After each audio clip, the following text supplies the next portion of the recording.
कसं आहे माहितीये का, आपला हात जगन्नाथ, आपला हात जगन्नाथ आपण असं म्हणून आहे ना लोकाला देतो. कसं माहितीये का तुम्हाला गोष्ट सांगते बाबा, आमच्या शेजारी आहे ना एक नंबरच्या कंजूस बरं का.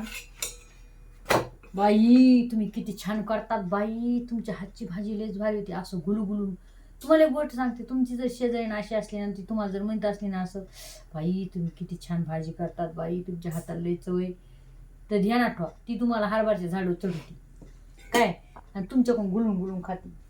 आमच्या गलीत एक शेजारी आहे बघा तशीच आमची, माहिती का, अशीच करते. आता लगेच वाटी घेऊन येईन बघा भाजी घ्यायला. काय सांगू तुम्हाला, तिच्या भिणं आम्हाला थोडं संध्याकाळच्याला स्वयंपाक करायला लागते. आता वाजलेत 9, काय करणार, 7 वाजता स्वयंपाक केला की बिचारी वाटी घेऊनच येते. 7 वाजताच येऊन बसती, 6 वाजताच येऊन बसती चुलीपाशी. म्हणून तिच्या भिणं आज चुलीवर स्वयंपाक नाही केला बघा, बेत नाही केला, घरामध्ये केलाय. सांगा 5 वाजले की चुलीपाशी येऊन बसती. हा लयच भारी बनवतात, लयच भारी बनवतात. म्हणजे कसं आहे माहिती का, कोड्याचं भेटतंय, भाकर भेटती. होय खरे का खोटे भावना बहिणू, अशा काही गोष्टी असतात. सांगा बरं. हा तर अशा शेजारणीपासून सावधान राहा तुम्ही काय. आणि मी आज इकडं मस्त पैकी आहे ना, त्याच्यामुळं घरात केले, दर्जे लावून घेतले.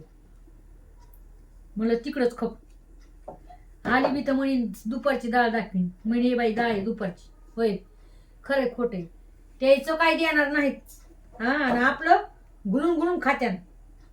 अशा काही गोष्टी असतात ना, अशा नालायक शेजारी असतात बघ. काही काही लय चांगले असतात, असं नाही सगळे शेजारी नालायक. काही लोक शेजारी लय चांगले असतात. शेजारी पाजारी आहे म्हणून आपला आधार असतो, तेच येते आपल्या सुख दुःखाला. तुम्ही डबल म्हणता तू शेजारी पाजाऱ्याला कम शिवाय द्यायली, होय असं नाही.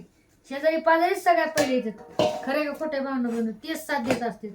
पण काही लय निर्लज्ज असतात बघा, ते नाही का निर्लज्ज सदा सुखी, अशा काही गोष्टी असतात.